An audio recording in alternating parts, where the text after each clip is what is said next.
नमस्कार, स्वागत है आप सभी का सीएनबीसी आवाज पर। आप देख रहे हैं खिलाड़ी नंबर 1। मैं हूं हर्षिता सावंत। भारतीय बाजार में आज आप ध्यान दें तो एक बार फिर दबाव के साथ ही कारोबार बनता दिखाई दे रहा है। दरअसल ग्लोबल तस्वीर फिर बिगड़ी हुई नजर आई और उसी के मद्देनजर भारतीय बाजारों में भी जो शुरुआत थी वो थोड़ी सी धीमी थी। अब दबाव कायम है। आधे % के नुकसान के साथ लगभग 100 पॉइंट के नीचे 100 पॉइंट की गिरावट पर इस समय निफ्टी ट्रेड करता हुआ आपको दिखाई देगा। इसी के सामने अगर आप निफ्टी बैंक देखेंगे तो वहां पर भी बिकवाली का सिलसिला हावी है। याद रखिएगा, हम 17,600 तक पहुंचने की कोशिश कर रहे थे निफ्टी में, वहां तक लेकिन गाड़ी टिकी नहीं। 17,550 के आसपास इस समय आंकड़ा आकर रुक गया है। दूसरी तरफ अगर आप ध्यान देंगे, निफ्टी बैंक लगभग 300 अंकों के नुकसान पर ट्रेड करता हुआ, यहां पर भी वही हुआ है। इस समय 39,355 के आसपास के लेवल्स, 39,500 तक का ऊंचा ऊपरी स्तर हमने देखा था। तो ऊपरी लेवल्स पर भारी भरकम मुनाफा वसूली देखने को मिली है अनडाउटेडली। एडवांस डिक्लाइन रेशियो भी आपकी स्क्रीन पर लेकर आते हैं जो आपको एक अंदाजा देगा कि हो क्या रहा है मार्केट में। कल आपको याद होगा जहां पर निफ्टी बैंक सीमित दायरे में थे, थोड़ा सा यहां पर हमने देखा था वॉलेटिलिटी वाला ट्रेड बनता दिखाई दिया था। मिड कैप्स में खरीदारी देखने को मिली थी। तो इस समय एडवांस डिक्लाइन रेशियो क्या इंडिकेट कर रही है वो स्क्रीन पर रखते हैं। मिड कैप इंडेक्स आपकी स्क्रीन पर रखते हैं तो एक इंडिकेशन आएगा कि ओवरऑल मार्केट ब्रेथ और ब्रॉडर मार्केट में इस समय क्या रुझान बनता हुआ दिखाई दे रहा है, उस पर आपकी नजरें होनी चाहिए। मिड कैप इंडेक्स वैसे शांत है, करीब 22.2 पर इस समय, और एडवांस डिक्लाइन रेशियो बढ़ने वाले शेयरों की संख्या ज्यादा है गिरने वालों की तुलना में, वो एडवांस डिक्लाइन रेशियो में क्लियरली दिखाई देता है। बैंकिंग काउंटर्स में कुछ मुनाफा वसूली आई है। तेजी की पोजीशंस हालांकि आज सीमेंट साइड पर देखने को मिली है, और ऑफ कोर्स कल थोड़ा सा एफएमसीजी कंपनियों में मुनाफा वसूली थी, आज खरीदारी होती दिखाई दे रही है। ऑटो काउंटर्स एक बैकफुट पर है। ये मार्केट का हाल है। अब हमारे जानकारों की क्या रणनीति थी कल के दिन, तेजी वाले ट्रेड सामने निकल कर आए। अब यहाँ से कौन से नए आइडियाज ये पेश करेंगे उसकी हम बात करेंगे, लेकिन पहले आपके लिए लेकर आते हैं तीनों जानकारों के रिटर्न्स। तो समित चौहान, आशीष कयाल, रूपक डे मैदान में है। रूपक इनफैक्ट लीड कर रहे हैं 14% के रिटर्न्स के साथ। दूसरी तरफ आप देखेंगे आशीष कयाल के लगभग 4% के रिटर्न्स और समित के हैं 3% के रिटर्न्स। आप तीनों का ही स्वागत है। पहले मार्केट का हाल मैं आपसे माफ कीजिएगा समझना चाहूंगी। समित, कैसे पढ़ रहे हैं मार्केट को? देखिए अर्षदा, की इंडाइसेस की बात करें तो थोड़ा कंसोलिडेशन है, और ग्लोबल मार्केट की तरफ से कोई भी यहाँ पे एक हेल्प नहीं मिल रही है। अगर वहां से कोई भी पुश आता है तो हम डेफिनेटली जो 18,000 का लेवल है वो रिटेस्ट कर सकते हैं। बट हमें देखना है कि ग्लोबल मार्केट्स लास्ट 2 हफ्ते में कंटिन्यूस एक डिक्लाइनिंग मोड में, और डिस्पाइट दिस हमारे मार्केट ने काफी ज्यादा आउट परफॉर्म किया उसके ग्लोबल पीयर्स को। तो ये कहीं ना कहीं इनहेरेंट स्ट्रेंथ इंडिकेट करती है हमारे मार्केट्स की। तो फिलहाल तो इंपॉर्टेंट लेवल्स हम होल्ड कर रहे हैं। 17,400 17,450 का काफी स्ट्रॉन्ग सपोर्ट है। आज भी गैप डाउन ओपनिंग होने के बाद वहीं से हमने रिकवरी दी है। तो हमें लगता है कि ऐसे ये consolidation for a timing indices में कंटिन्यू रहेगा, और जैसे ही कोई भी ग्लोबल तरफ से, ग्लोबल मार्केट की तरफ से अगर कोई भी हमें पुश मिलता है, एक ट्रिगर मिलने के बाद हम ये 17,700-800 का जो पड़ाव है वो सरपास कर देंगे। बट फिलहाल तो जो रणनीति रहेगी, जो स्ट्रेटेजी होगी, वो स्टॉक स्पेसिफिक ट्रेड पे ज्यादा रहेगी, क्योंकि individual stocks despite the fact की इंडाइसेस, बेंचमार्क इंडेक्स थोड़े प्रेशर में है, स्टॉक स्पेसिफिक मूवमेंट अभी भी काफी ज्यादा अच्छी दिख रही है, तो हम उसी पे ज्यादा फोकस रखेंगे। स्टॉक स्पेसिफिक्स पर फोकस, और जब तक ग्लोबल मार्केट से कोई तेजी का ट्रिगर नहीं मिलता शायद हम इसी दायरे में रहेंगे। लेकिन आपको ध्यान देना चाहिए, एक तो ईयर टू डेट निफ्टी वाला चार्ट स्क्रीन पर रखिएगा। ईयर टू डेट निफ्टी ने क्या किया है वो आपको दिखाई देगा, लेकिन ईयर टू डेट डाउ अगर आप देखेंगे 14% करेक्ट हो चुका है। तो डाउ एक ग्रॉस अंडर परफॉर्मर है। उसके सामने अगर आप निफ्टी की चाल देखें तो ये करीब करीब आधा से 1% ही नीचे आया है। तो भारतीय बाजार की तस्वीर ज्यादा बेहतर है उस लिहाज से कंपेयर टू डाउ स्पेशली। आशीष, आपकी अप्रोच क्या रहेगी? देखिए अर्षदा, जो ओवरऑल बाजार का रुख है वो सीमित दायरे में है। कल हमने देखा था कि ऊपरी लेवल से एक रेजिस्टेंस है, वहां ब्रेक करना बहुत ही मुश्किल हो रहा है। 17,770 के आसपास से वो बहुत बार रिवर्स हो चुका है, और नीचे में जो सपोर्ट है वो 17,480 500 के आसपास का है। तो ये सीमित दायरे में, लेकिन आज का जो मूव है वो गैप डाउन है, और अभी थोड़ी अटेम्प्ट देखी गई थी ऊपर की ओर। मेरे ख्याल से सेकंड हाफ में सेलिंग आ सकती है और अगर 17480 ब्रेक होगा तो निफ्टी नीचे में 17227 जो कि एक गेन लेवल है वहां तक जाने की गुंजाइश है। तो यहाँ पर बहुत संभल कर काम करना होगा। चुनिंदा मिड कैप स्मॉल कैप में से बाय करके फिलहाल चलेंगे, लेकिन बहुत ही संभल कर प्रॉफिट बुक करके चलना होगा और नीचे में अगर लेवल ब्रेक होता है तो सेलिंग प्रेशर बन सकता है। रूपक, आपका क्या आकलन है इस मार्केट का? आपको भी लग रहा है कि शायद ऊपरी लेवल्स पर और बिकवाली का दबाव देखने को मिल सकता है? देखिए, निफ्टी ग्लोबल सेल ऑफ के बीच में निफ्टी खड़ा है और जो नेगेटिव न्यूज़ आ रहा है यूएस से, जैसे यूएस का डेटा अच्छा है तो फेड को रूम मिल गया और रेट करने का। फिर यूरोप से नेगेटिव न्यूज़ आ रहा है, चाइना से नेगेटिव न्यूज़ आ रहा है, लेकिन इंडिया होल्ड कर रहा है। तो इम्पोर्टेंट लेवल है निफ्टी का 17,400। जब तक 17,400 के ऊपर निफ्टी है तब तक बाय ऑन डिप्स ही रहेगा। और बैंक निफ्टी की बात करें तो बट मोरलेस एक रेंज के अंदर ही रहेगा, ऊपर में 17,800, नीचे 17,400। तो जो स्ट्रैटेजी रहेगा वो मेनली मिड कैप बेस्ड रहेगा और 17,400 टूटने के बाद मार्केट में थोड़ा बहुत वीकनेस दिख सकता है। तो 17,400 पर देखते हैं सपोर्ट मिलता है या नहीं, या फिर और खिसकता है नीचे, क्योंकि यही हो रहा है कि ऊपरी लेवल से धीरे धीरे करके हम नीचे खिसकते हुए दिखाई दे रहे हैं। और मेरी चिंता ये है कि अगर देखिए अमेरिकी बाजारों में इतनी बिकवाली आई है और भारत ने थोड़ा सा आउट परफॉर्म किया है, क्या वो दरअसल बिकवाली का दबाव यहाँ पर भी आगे कैचअप ना कर ले? वो एक फेयर फैक्ट है। हालांकि हमारी तस्वीर महंगाई के मोर्चे पर और of course overall economic growth के मोर्चे पर अमेरिका यूके से थोड़ी सी कंफर्टेबल है, काफ़ी कंफर्टेबल है, क्योंकि हमारे पर वो एनर्जी क्राइसिस का इतना ज़्यादा दबाव नहीं पड़ रहा है जितना इन इकोनॉमीज में पड़ता दिखाई दे रहा है। चलिए अब स्टॉक्स की बात करेंगे और आज के नए ट्रेड्स लें उससे पहले आपको दिखा देते हैं वो टॉप ट्रेड्स जो हमारे जानकारों के पोर्टफोलियो में रहे हैं और अभी भी अपना खासा रिटर्न कमा कर दे रहे हैं। एक तो इंडिया मार्ट, ये 5200 के लिए एक तेजी वाला ट्रेड था समिट का, 3% तक के रिटर्न्स स्टॉक ने इनको कमा कर दिए।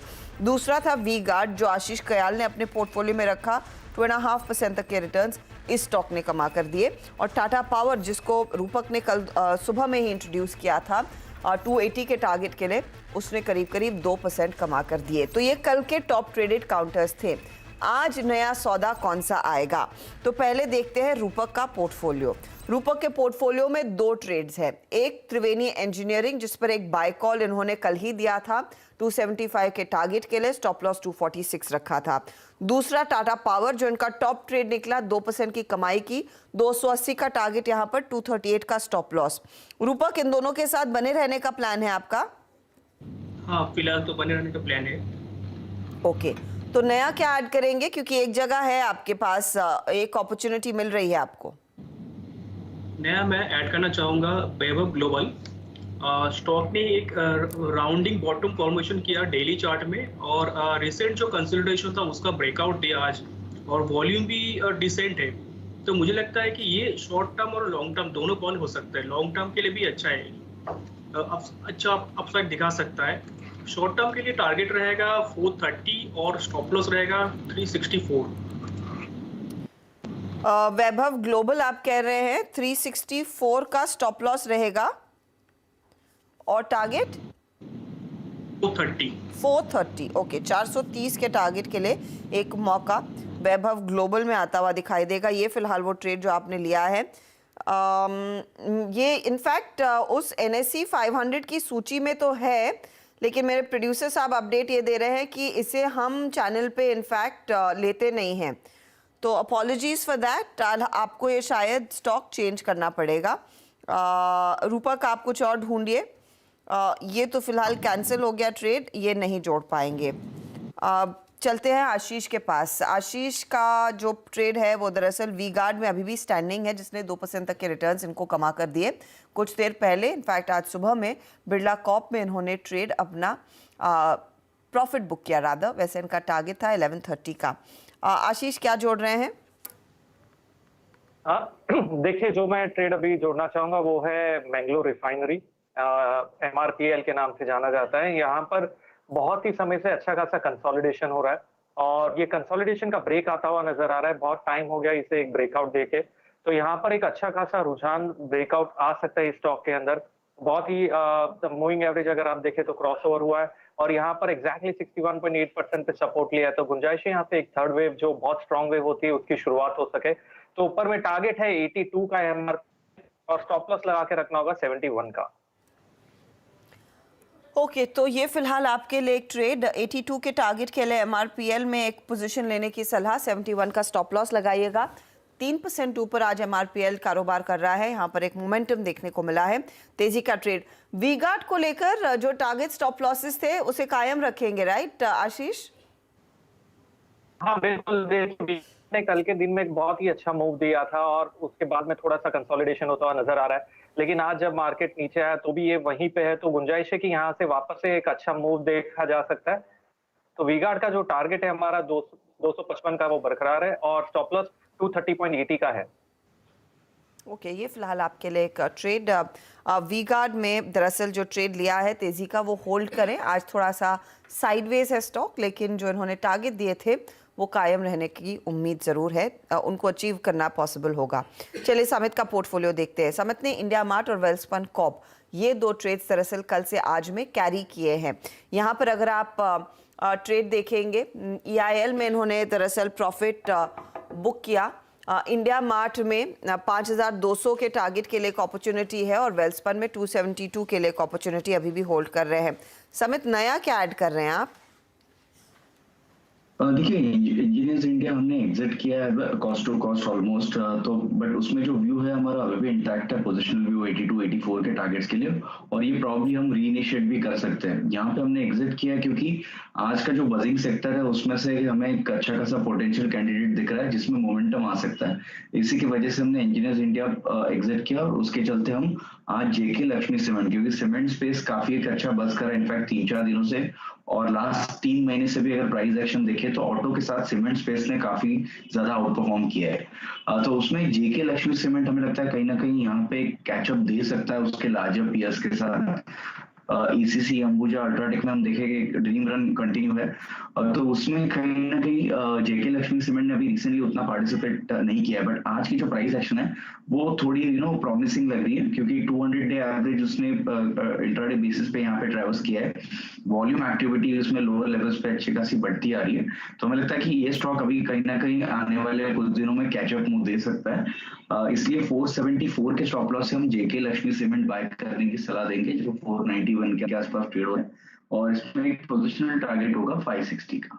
560 का टारगेट पोजिशनल ट्रेड रहेगा, याद रखिएगा। और सीमेंट प्राइसेस में फिर से इजाफा आने लगा है, इसीलिए पूरा सीमेंट पैक आज दरअसल कर रहा है rally from NACC, Ambuja, UltraTech to JK Lakshmi, सब में तेजी है। 5% ऊपर जेके लक्ष्मी, 560 के टारगेट के लिए अब मौका तेजी करने का, 474 स्टॉप लॉस। वापस चलते रूपक के पास। रूपक, बताइए क्या ट्रेड होगा? हाँ, मेरा तो कॉल रहेगा EIH होटल। स्टॉक को मैं चेज करते हुए जा रहा था, तो स्टॉक आइडेंटिफाई किया था 182 पे, लेकिन अभी भी 192 में स्टॉक बेहतरीन लग रहा है। 230 तक का टारगेट के लिए ये शॉर्ट टर्म टारगेट रहेगा। स्टॉक में स्टॉप लॉस रहेगा 184 का और टारगेट रहेगा 220 का। 220 का टारगेट EIH में आप लेकर चल रहे हैं। 184 का दरअसल यहाँ पर स्टॉप लॉस लगाना है। स्टॉक देखिए कहाँ खुला और कहाँ पहुंचा है। 6.5% तक की तेजी इसमें बनती हुई, और आपके बात करने के साथ ही स्टॉक में और मोमेंटम देखने को मिल रहा है। 192.70 के लेवल्स आ चुके हैं। 220 के लिए एक मौका तेजी की तरफ पकड़ सकते हैं आप। आशीष, एक और ट्रेड आप जोड़ सकते हैं, कुछ है हाथ में? नहीं, मैं सेकंड हाफ में देखना चाहूंगा, क्योंकि जो भी मूवमेंट आ रहा है बाजार में वो सेकंड हाफ में मिल रहा है और थोड़ा बाजार नरम लग रहा है यहाँ से। तो सेकंड हाफ में अगर गिरावट आती है तो अच्छे लेवल्स एंट्री के मिलेंगे, तो सेकंड हाफ में मैं एक और ट्रेड जोड़ूंगा। सेकेंड हाफ में एक नया ट्रेड आएगा आशीष कयाल की तरफ से, जैसे कल इन्होंने दिया था। चलिए इसी मोड पर फिर एक काम करते हैं, ब्रेक लेते हैं। ब्रेक के बाद जो ट्रेड्स आए हैं उसका जायजा लेंगे, किस तरह के रिटर्न्स बन रहे हैं उस पर बात करेंगे। साथ ही साथ पारस डिफेंस ने एक चेक रिपब्लिक की कंपनी के साथ करार किया है एंटी ड्रोन सिस्टम्स के लिए। क्या है इस पर्टिकुलर सौदे के डिटेल्स, उस पर मैनेजमेंट हमारे साथ होगा। आप बने रहें CNBC आवाज के साथ।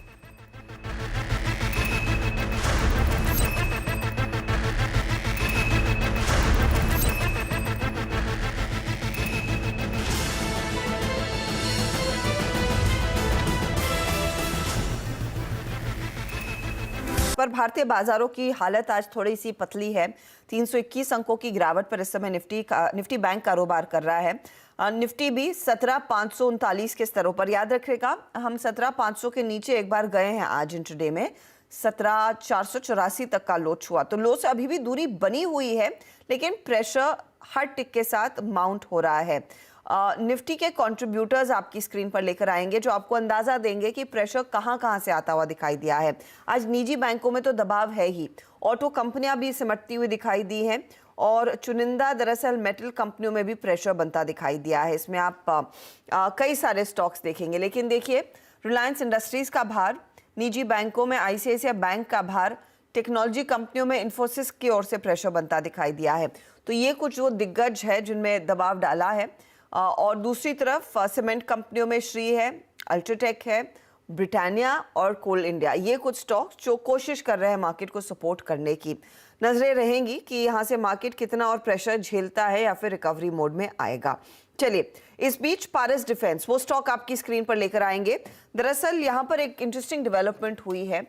कंपनी ने चेक रिपब्लिक की एक कंपनी के साथ करार किया है। करार दरअसल हुआ है एंटी ड्रोन सिस्टम्स के लिए। इस खबर के बाद स्टॉक करीब 2.5% ऊपर गया। हमारे साथ अब कंपनी के डायरेक्टर टेक्निकल अमित महाजन जुड़ रहे हैं। अमित, स्वागत है आपका। ये एंटी ड्रोन सिस्टम्स के लिए जो टाई अप हुआ है इस चेक कंपनी के साथ, कुछ और डिटेल्स दे पाएंगे आप हमें इसके बारे में? तो नमस्कार, थैंक यू एक तो मुझे इस शो पे बुलाने के लिए। ये जो एंटी ड्रोन सिस्टम होती है, ये ड्रोन को डिटेक्ट करने वाली सिस्टम होती है। आज हम लोग सुन रहे हैं कि सब जगह पे ड्रोन के इतने सारे एप्लीकेशंस आ रहे हैं। इसके चलते there is also a threat कि ड्रोन से अपने को एक अटैक हो सकता है या एक न्यूसेंस जैसा वैल्यू क्रिएट हो सकता है, जिसके चलते अपने रोजमर्रा की जो जिंदगी है उसको डिस्टर्ब किया जा सकता है। जैसे एयरपोर्ट जैसे अगर हम लोग लेते हैं, तो एयरपोर्ट में अगर कोई ड्रोन खेलने के लिए भी अगर उड़ा देता है तो सारी फ्लाइट्स रुक जाती हैं। यह हम लोग ने हीथ्रो एयरपोर्ट में होते हुए देखा है, एयरपोर्ट्स में होते हुए देखा हुआ है। तो ये जो उसका एक इकोनॉमिक इम्पैक्ट है एक ड्रोन का, वो एडवर्स इम्पैक्ट जिसको हम लोग बोलेंगे, वो एडवर्स इम्पैक्ट को हम लोग मिटिगेट करने के लिए एक एंटी ड्रोन सिस्टम लाने की कोशिश कर रहे हैं। जो एंटी ड्रोन सिस्टम क्या करेगा, ड्रोन को डिटेक्ट करेगा एंड ड्रोन को न्यूट्रलाइज करेगा, जिसके चलते जो एक स्पूरियस ड्रोन जिसको बोलते हैं कि ड्रोन जो अपने को नहीं चाहिए, वो ड्रोन अपने को तकलीफ ना दे, ऐसी एक टेक्नोलॉजी है। एंड इसके लिए हम लोगों ने एलडीएस के साथ पार्टनरशिप की है। अच्छा, फिर आपकी ऑर्डर बुक के डिटेल्स हमें दे पाएंगे? इस तरह के कितने ऑर्डर्स आपके हाथ में हैं, कितने पाइपलाइन में है, कितने एग्जीक्यूट करने पड़ेंगे आपको? ऑर्डर बुक आज की तारीख में ऑर्डर्स ऑन हैंड L1 और नॉमिनेटेड पकड़ के 550 के ऊपर है। एंड लेकिन उससे ज्यादा महत्वपूर्ण ये है कि जो फनल है ऑर्डर की, वो बहुत अच्छी है। वो मैं तकरीबन 2x फनल बोलना चाहूंगा। जो अपने साथ में जो अपॉर्चुनिटीज की जो फनल है, जो अपॉर्चुनिटीज हम लोग एक बहुत स्ट्रॉन्ग कंटेंडर है जिसमें वो अपॉर्चुनिटी फनल अपने लिए 2x जितनी है। तो आने वाले दिनों में बहुत अच्छा फ्यूचर नजर आ रहा है। अमित, एक्सपोर्ट मार्केट के लिए किस तरह का एनवायरनमेंट देखने को मिल रहा है? क्या ग्रोथ लार्जली, मैं इसीलिए पूछ रही क्योंकि आपने ये चेक रिपब्लिक के साथ एक करार किया है, क्या वहीं से ग्रोथ देखने को मिलेगी या फिर आपको equal participation in terms of orders देखने को मिल रहा है डोमेस्टिक मार्केट से भी? आज की तारीख में इंडिया सबसे बड़ा खरीदार है डिफेंस टेक्नोलॉजीज के लिए। तो इंडिया से बेहतर मार्केट मुझे नहीं लगता कोई और है देश में, दुनिया में। मिडिल ईस्ट में थोड़ा हो सकता है, लेकिन इंडिया जो इतना बड़ा खरीदार है, वो इंडियन सप्लायर्स एंड मैन्युफैक्चरर्स के लिए जो अपॉर्चुनिटी ओपन करके लेकर आ रहा है, मुझे लगता है वो ही इतनी बड़ी है कि आज के चलते जितने भी इंडियन कंपनीज हैं जो डिफेंस स्पेस इंडस्ट्री में काम कर रहे हैं, उनके लिए बहुत सालों तक ये बहुत बड़ी अपॉर्चुनिटी रहेगी। एक्सपोर्ट मार्केट ऐसा मार्केट है जो एक जिसको बोलते हैं अपना एक क्वालिटी एंड अपना एक प्रोडक्शन एक बार सीजन हो जाए तो उसको एक्सपोर्ट किया जा सकता है। We can become an export hub for defence technologies and जैसे ही बहुत सारे देश अपने से खरीदना चालू कर देंगे वो मार्केट भी एक अच्छा बनते जाएगा। आज के तारीख में इंडियन कंपनीज को इंडियन बिजनेस बहुत ज्यादा लुक्रेटिव है, बहुत ज्यादा अपॉर्चुनिटीज वहां पे नजर आ रही है। शुक्रिया अमित हमारे लिए समय निकालने के लिए और डिटेल्स देने के लिए। तो क्लियरली इस समय जो ऑर्डर बुक है वो लार्जली डोमेस्टिक ऑर्डर से ही ड्राइव हो रही है, लेकिन आगे चलकर उनको उम्मीद है कि इंटरनेशनल ऑर्डर्स भी पिकअप करते हुए दिखाई देंगे। स्टॉक आपके सामने 21 रुपए की बढ़त पर अब 3% के गेंस पर कर रहा है कारोबार। चलिए वापस लौटते हैं, हमारे जानकारों ने जो आज ट्रेड्स दिए हैं उसका जायजा ले लेते हैं एक एक करके। सभी वो स्टॉक्स आपके सामने हाजिर करेंगे जिनमें पोजीशन ली गई है। तो शुरुआत आज हो रही है रूपक डे के पोर्टफोलियो से। EIH नया जोड़ा है इन्होंने, 220 का टारगेट है, 184 स्टॉप लॉस, बाय साइड का ट्रेड। टाटा पावर को कैरी किया है, 280 का टारगेट, 238 स्टॉप लॉस। त्रिवेणी इंजीनियरिंग भी ट्रेड कैरी कर रहे हैं, 275 का टारगेट और 246 है इनका स्टॉप लॉस। रिटर्न्स देखिए तो नहीं, ये तो गलत रिटर्न्स आ गए, ये समित के रिटर्न्स आ गए। आप लेकर आइएगा पहले रूपक के रिटर्न्स। तो 2% की कमाई EIH में होती हुई, टाटा पावर में 1% की कमाई और 0.22% की कमाई हो रही है त्रिवेणी इंजीनियरिंग में। अब आइए समित के पोर्टफोलियो पर। तो वेल्सपन कॉर्प को कैरी किया इन्होंने, इंडिया मार्ट को भी कैरी किया और नया जोड़ा JK Lakshmi cement. JK Lakshmi cement 560 का टारगेट, 474 यहाँ पर स्टॉप लॉस है। रिटर्न्स में वेल्सपन इनफैक्ट पीछे आ रहा है, 1% का प्रेशर आ गया स्टॉक में, लेकिन इंडिया मार्ट 1% से ज़्यादा कंट्रीब्यूट करता हुआ है। 0.20% के रिटर्न्स JK लक्ष्मी भी कंट्रीब्यूट कर रहा है। अब आशीष कयाल का पोर्टफोलियो देखेंगे तो एक तो वी-गार्ड इन्होंने कल से आज में कैरी किया है, 255 का टारगेट है, 231 स्टॉप लॉस है। MRPL को नया जोड़ा, 82 का टारगेट, 71 का स्टॉप लॉस। इनके रिटर्न्स नहीं दिखाएंगे क्या आशीष कयाल के इंडिविजुअली, वो भी लेकर आइएगा। फिर ओवरऑल रिटर्न्स में तो आपने तस्वीर देख ही ली कि जो रूपक है वो और मजबूत हो रहे हैं गेम में। वी-गार्ड 2% कमा कर दे रहा है, MRPL थोड़ा सा फ्लैटिश है। अब टोटल रिटर्न्स आपकी स्क्रीन पर लेकर आएंगे और यहाँ पर 16% से ज़्यादा के रिटर्न्स हो चुके थे रूपक के। आशीष कयाल 3.25% के रिटर्न्स पर हैं और 1.5% की कमाई समित की होती हुई। दरअसल वेल्सपन कॉर्प चल नहीं रहा है, वो चल जाता तो समित के रिटर्न्स भी 3% के ऊपर के रहते। ये है आपके लिए ताज़ा तस्वीर खिलाड़ी नंबर 1 की। कोई भी बदलाव होगा और आशीष कयाल का जो नया ट्रेड है उसका अपडेट आपको 1 बजे मिड कैप मंत्र में देंगे ज़रूर। चलिए वक्त हो रहा है एक ब्रेक का। ब्रेक के बाद कमोडिटी मार्केट का पूरा एक्शन आपकी स्क्रीन पर लेकर आएंगे। बने रहिए CNBC आवाज़ के साथ।